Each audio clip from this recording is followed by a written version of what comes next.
उत्तराखंड के केदारनाथ सीट पर हुए उपचुनाव के नतीजे आ चुके हैं, रिजल्ट आ चुका है और भारतीय जनता पार्टी के जो कैंडिडेट है आशा नौटियाल, उन्होंने चुनाव जीत लिया है। उत्तराखंड में एक पत्रकार ने कांग्रेस को बुरी तरह चुनाव हराया। कैसे, ये आपको बताता हूं, क्योंकि उत्तराखंड में एक पत्रकार चुनाव लड़ रहा था जिनका नाम है त्रिभुवन सिंह। त्रिभुवन सिंह हालांकि तीसरे नंबर पर हैं, लेकिन उन्होंने बीजेपी और कांग्रेस के जो प्रत्याशी हैं मनोज रावत, उन्हें भारी टक्कर दी और तीसरे नंबर पर रहे। ये मान के चलिए कि अगर ये पत्रकार चुनावी मैदान में नहीं होता तो ये सीधी सीधी लड़ाई भारतीय जनता पार्टी और कांग्रेस के बीच में मानी जा रही थी। लेकिन यहाँ पर त्रिभुवन सिंह मैदान में आए, उन्होंने ये मुकाबला त्रिकोणी बना दिया। उत्तराखंड की केदारनाथ सीट आप जानते हैं कि यह सीट जो है अधिकांश बीजेपी इस सीट से जीती है। एक बार मनोज रावत यहाँ से चुनाव जीते हैं और मनोज रावत इस बार फिर से उन्हें मौका दिया गया, लेकिन मनोज रावत नहीं वहाँ पर सीट निकाल पाए हैं। और सबसे बड़ी बात यह है कि पूरी कांग्रेस ने अपनी पूरी जान लगा दी थी केदारनाथ सीट पर। लगातार हरीश रावत से लेकर तमाम उत्तराखंड के जितने भी कांग्रेस के नेता हैं वो केदारनाथ सीट पर चुनाव प्रचार के लिए पहुंचे थे, लेकिन केदारनाथ सीट पर एक बार फिर से एक महिला कैंडिडेट चुनाव जीत गई। आशा नौटियाल जो हैं वो चुनाव जीती है। और त्रिभुवन सिंह, जिस तरीके से चुनाव प्रचार त्रिभुवन सिंह ने अपना किया, पत्रकार हैं, स्थानीय पत्रकार हैं वहाँ के, और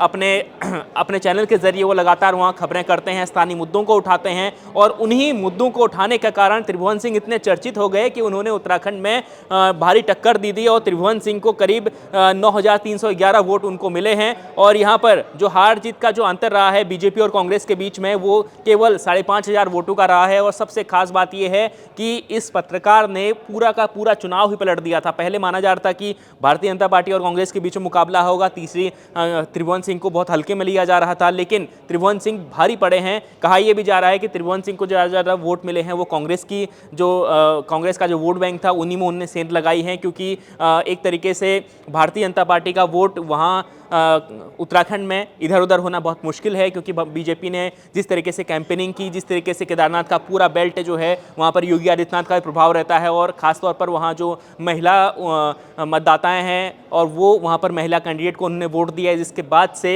यहाँ पर एक बार फिर से आशा नौटियाल ने ये सीट जीत ली है। नहीं, भारतीय जनता पार्टी के खाते में सीट चली गई है। एक पत्रकार किस तरीके से उनकी भूमिका रही ये मैंने आपको बताया। त्रिभुवन सिंह का जिक्र लगातार इस चुनाव में बहुत तेज़ी से हो रहा था और उन्होंने आज ये दिखा भी दिया कि किस तरीके से वो चुनाव मैदान में जब उतरते हैं लोगों की बात, क्योंकि अपने यूट्यूब चैनल के जरिए वो लगातार लोगों की बात करते थे, अलग अलग इलाकों में जाते थे, उनके वीडियोस बहुत पॉपुलर भी होते हैं उस इलाके में। यही वजह है कि उन्होंने अच्छा खासा ये चुनाव लड़ा और उन्होंने 9,311 वोट उन्होंने पाए हैं। और वहीं ठीक 18,000 वोट मनोज रावत जो दूसरे नंबर पर रहे हैं कांग्रेस के कैंडिडेट, उनको मिले हैं। लेकिन ये उत्तराखंड का जो ये चुनाव है ये आशा नौटियाल ने जीत लिया है। कांग्रेस की हार के अगर कारणों की बात करें तो कांग्रेस की हार का कारण रहा कि वो अपने मतदाताओं को एकजुट नहीं कर पाई। हालांकि पूरे प्रदेश में कांग्रेस के जो कार्यकर्ता हैं, कांग्रेस के नेता हैं, वहां पर पहुंचे थे। इससे पहले जो पहला जो उपचुनाव हुआ था उत्तराखंड में, वो तो कांग्रेस जीतने में कामयाब रही थी, बद्रीनाथ और मंगलौर की सीट थी, लेकिन यहाँ पर कामयाब नहीं हो पाई कांग्रेस। और एक बार फिर से भारतीय जनता पार्टी ने